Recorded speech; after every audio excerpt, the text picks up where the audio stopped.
ऋतुचक्र आवर्तन भितर वर्षा ऋतुर एक स्वतंत्र प्रभाव रही। रामायण महाभारत हो किंबा उपेन्द्र भंज टू कालिदास जाए, राधानाथ राय टू गंगाधर मेहन को जाए, प्रति कविंकर कवितार वर्षार स्पर्श अति अंतरंग भाव अनुभव करी हुए। मु प्राचीन कविंकर कविता विषय रे विशेष किसी कहवाक चाहे ना, किंतु आधुनिक कवि कवितार वर्षार किपरि प्रभाव रही सामान्य स्पर्श करने को चाहे से बाबद से प्रसन्न पाठशाणी हूँ बा ऋषिकेश मल्लिक समस्त कवितार वर्षा ऋतु को गोटे रोमांटिक चेतना ऋतु भाव देखिबार प्रवणता रही। मने पड़ुची अन्यतम उत्तर आधुनिक कवितार दिग्दर्शक आमर गुरुप्रसाद महांती कवितार धाड़ी से दिन आसिला वर्षा मेस घर उषुम भितरे ब्रिज खेल जमिला से दिन टीका रजा नाली पान कला पान बीबी चाह कप सिगारेट हाथे धरी से दिन आसिला भारी भाराक्रांत आषाढ़ श्रावण मने पड़े मोर 1.5 वर्ष तले थरे पड़ी प्रेम तमर।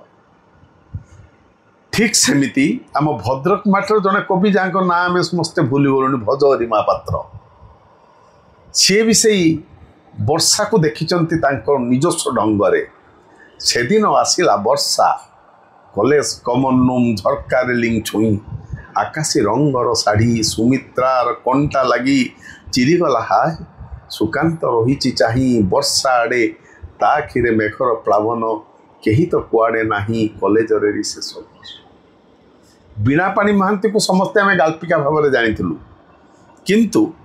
तांकर गोटे कविता एबे भी मो हृदय भितर छपी रही वर्षा को नहीं। से चिठी मु चिरीदेली वर्षा छिटा ताहारी देहरे झुपु झुपु झरी पड़े छिंडी जाए छोट तार कानी भाषा सब लिभिलानी केते कथा थिला सेठी लेखा ओलिया गदारे आजी ताकु आउ पारु नाही चिन्नी। गप लेखुचंती एबे आगुरु जे थिले सुप्रिया मोमिन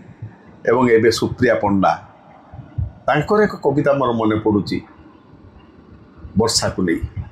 मु एक शाढ़ी पिंधा मेघ मते तमे छुओ नाई जमा छुओ नाई छुईले मु वर्षा ही झरी जीवी तुम आखिर पतारे मथार केशरे एवं तुम कंठर बास्ना रुमालरे। तेणु वर्षा को नहीं कवितार अंत नाही गीत गाइबार ता नहेले कौन दिवंगत प्रिय बंधु कवि सुनील पृष्टि तनुलतार कवितार लेखि थांते बेले बेले आमे जहा चाहूँ जीवन रे मिले नहीं ताहा दिने तनुलता मोकान रे कहिथिला फिस फिस करी भारी मिठा एई मेघ राती जीवन रे थरे आसे जहा। मु भी वर्षा को नहीं लिखिछि कविता एवं से विजय नायक हूँ दास बैनर हूँ सरोज बल हूँ समस्त गपरे उपन्यास वर्षार स्पर्श देखा मिले। मु भी जिते बड़े आद्य कैशोर रे कविता लिखुली मु भी वर्षा को नहीं लिखी कविता। एथु अंते वर्षा ऋतु आसीगला रास्ता घाट पानी चप चप केमिति लंघिबी सखी केमिति लंघिबी पुणी आम गाँ रास्ता किंबा मु मध्य लिखुली आखि तो पाउनी सखी पाउनाई हाथ गोड़ किछि एई सीधा अनेइले ताल बण बाउंसर घेर से पाखरे तम गाँ वर्षा कहीं केते दूरे एमिति अनेक स्मृति वर्षा को नहीं उंकी मारुची मो भितरे। किंतु वर्षा ठारू शरतर दूरता बेसी नुहे। वर्षार छाती चिरी निर्मल आकाश को नहीं धरापृष्ठ को उल्लेही आसिब शरत जेतेबेले गुरुप्रसाद महांती कविता भली आमको आलोड़ित करिब कवितार पंक्ति शरत ऋतुर जन्म अस्त जाए आस्ते अस्त जाए चढ़ी चढ़ी छोट छोट बौदर सीढ़ी एते बेले चक्रवाक बोध हुए कांदुथिब बिछणारे निद भांगी आसुथिब लावण्यवतीर। सतरे केते दूर वर्षा ठारू शरत पुणी शीत ठारू बसंत किंतु ऋतु भितरे वर्षा